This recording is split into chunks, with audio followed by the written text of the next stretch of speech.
ಜೈ ಹನುಮಾನ್. ಎಲ್ಲ ನನ್ನ ಗುರುಗಳಿಗೆ ನಮಸ್ಕಾರ. Welcome to the channel. ಇವತ್ತಿನ ವಿಡಿಯೋದಲ್ಲಿ ನಾನು ಸೂಪರ್ ಆಗಿರುವಂಥ ಒಂದು ಡಿಫ್ರೆಂಟ್ ಆಗಿ ಜಸ್ಟ್ ಒಂದು ಐಟಮ್ ಆ್ಯಡ್ ಮಾಡೋದ್ರಿಂದ ಈ ಒಂದು ಬೀಟ್ರೂಟ್ ಪಲ್ಯ ತುಂಬಾ ಟೇಸ್ಟ್ ಹೆಚ್ಚಾಗುತ್ತೆ. ಅದು ಹೇಗೆ ಮಾಡೋದಂತ ನಾನು ಇವತ್ತು ನಿಮಗೆ ತೋರಿಸ್ಕೊಡ್ತೀನಿ. ಸೊ ಸಬ್ಸ್ಕ್ರೈಬ್ ಮಾಡದೆ ವಿಡಿಯೋನ ನೋಡ್ತಾ ಇದ್ದೀರಂದ್ರೆ ದಯವಿಟ್ಟು ಚಾನಲ್ನ ಸಬ್ಸ್ಕ್ರೈಬ್ ಮಾಡ್ಕೊಳ್ಳಿ. ಸೊ ನಿಮಗೆ ಹೌಸ್ ವೈಫ್ಗೆ ರಿಲೇಟೆಡ್ ಆಗಿರೋ ಎಲ್ಲ ಥರದ ಇನ್ಫಾರ್ಮೇಷನ್ನ ನಾನು ನಿಮಗೆ ಶೇರ್ ಮಾಡ್ತೀನಿ ಅಂತ ಹೇಳ್ತಾ, ಸೊ ಮೊದಲಿಗೆ ಒಂದು ಬಾಣಲಿಗೆ ಎಣ್ಣೆ, ತುಪ್ಪ, ಕಡಲೆಬೇಳೆ, ಈರುಳ್ಳಿ ಮತ್ತು ಕರಿಬೇವಿನ ಸೊಪ್ಪು ಇಷ್ಟನ್ನ ಹಾಕ್ಬಿಟ್ಟು ಚೆನ್ನಾಗಿ ಹುರ್ಕೊಳ್ಳಿ. ಇದಕ್ಕೆ ನಾವು ತುರಿದ್ಬಿಟ್ಟೆ ಹಾಕ್ಕೊಬೇಕು. ಪೀಸ್ ಮಾಡಿ ಹಾಕ್ಕೊಂಡ್ರೆ ರುಚಿ ಅಷ್ಟು ಚೆನ್ನಾಗಿರೋದಿಲ್ಲ. ತುರಿದ್ಬಿಟ್ಟೆ ನೀವು ಇದಕ್ಕೆ ಆ್ಯಡ್ ಮಾಡ್ಕೊಬೇಕು. ಸೊ ಏನಿದಕ್ಕೆ 1-3 ಇಂಗ್ರೀಡಿಯೆಂಟ್ನ ಆ್ಯಡ್ ಮಾಡೋದ್ರಿಂದ ನಮಗೆ ಟೇಸ್ಟ್ ಹೆಚ್ಚಾಗುತ್ತೆ ಅಂತ ಹೇಳಿದ್ನಲ್ವ, ಏನಿಲ್ಲ, 1 ಸ್ಪೂನ್ ತುಪ್ಪ ಅಷ್ಟೇ. 1 ಸ್ಪೂನ್ ತುಪ್ಪ ಹಾಕ್ಕೊಡೋದ್ರಿಂದ ಇದು ರುಚಿ ತುಂಬಾ ಜಾಸ್ತಿ ಆಗುತ್ತೆ. ಇದಾದಮೇಲೆ ರುಚಿಗೆ ತಕ್ಕಷ್ಟು ಉಪ್ಪು ಹಾಕ್ಬಿಟ್ಟು ಚೆನ್ನಾಗಿ ಸ್ವಲ್ಪ ಪ್ಲೇಟ್ನ ಮುಚ್ಚಿ ಚೆನ್ನಾಗಿ ಬೇಯಿಸ್ಕೊಳ್ಳಿ. ಇದಕ್ಕೆ ಕಟ್ ಮಾಡಿ ಹಾಕಿದ್ರೆ ಚೆನ್ನಾಗಿರೋದಿಲ್ಲ, ನೀವು ತುರಿದ್ಬಿಟ್ಟೆ ಹಾಕ್ಕೊಬೇಕಾಗುತ್ತೆ. ಮತ್ತೆ ಹೇಳ್ತಾ ಇದ್ದೀನಿ.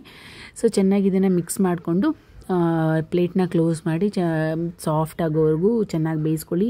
ಬೀಟ್ರೂಟ್ ಚೆನ್ನಾಗಿ ಬೆಂದಿಲ್ಲ ಅಂತಂದರೆ ಆ ಸ್ವೀಟ್ನೆಸ್ ಹೋಗೋದಿಲ್ಲ. ಆ ಸ್ವೀಟ್ನೆಸ್ ಹೋಗಲಿಲ್ಲ ಅಂತ ಅಂದರೆ ಟೇಸ್ಟ್ ಸಹ ಚೆನ್ನಾಗಿರೋದಿಲ್ಲ. ಸೊ ಆವಾಗವಾಗ ಕೈ ಆಡಿಸ್ಕೊಳ್ಳಿ, ತಳ ಹತ್ತೋ ಚಾನ್ಸಸ್ ಇರುತ್ತೆ. ಸೊ ಹಾಗೆಯೇ ನೀರು ಹಾಕ್ದೇ ಸ್ವಲ್ಪ ಬೇಯಿಸಿ, ಆಮೇಲೆ ಸ್ವಲ್ಪ ಒಂದು 3/4 ಭಾಗ ಬೆಂದಾದಮೇಲೆ ಸೊ ತಳ ಸಿಯೋದಕ್ಕೆ ಸ್ಟಾರ್ಟ್ ಆಗುತ್ತೆ. ಅದು ಆವಾಗ ಸ್ವಲ್ಪ ನೀರು ಹಾಕ್ಬಿಟ್ಟು ಇನ್ನೂ ಒಂದು ಸ್ವಲ್ಪ ಹೊತ್ತು ಬೇಯಿಸ್ಕೊಂಡ್ರೆ ಲಾಸ್ಟಲ್ಲಿ ಸ್ವಲ್ಪ ಧನಿಯಾ ಪುಡಿ ಮತ್ತು ರುಚಿಗೆ ತಕ್ಕಷ್ಟು ಖಾರ ಇಷ್ಟನ್ನು ಹಾಕ್ಬಿಟ್ರೆ ಸೊ ಸೂಪರಾಗಿರೋಂಥ ಒಂದು ಬೀಟ್ರೂಟ್ ಪಲ್ಯ ರೆಡಿನೇ ಆಗಿಬಿಡುತ್ತೆ.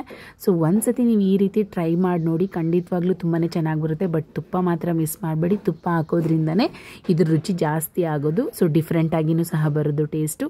ಸೊ ತುಂಬಾ ಮತ್ತು ಇದನ್ನು ಫುಲ್ಲು ಡ್ರೈ ಆಗೋದಕ್ಕೆ ಬಿಡಬೇಡಿ. ಸ್ವಲ್ಪ ನೀರಿನ ಅಂಶ ಇರಲಿ, ಆವಾಗಲೇ ಜ್ಯೂಸಿ ಟೈಪು ತಿನ್ನೋದಕ್ಕೆ ಚೆನ್ನಾಗಿರೋದು.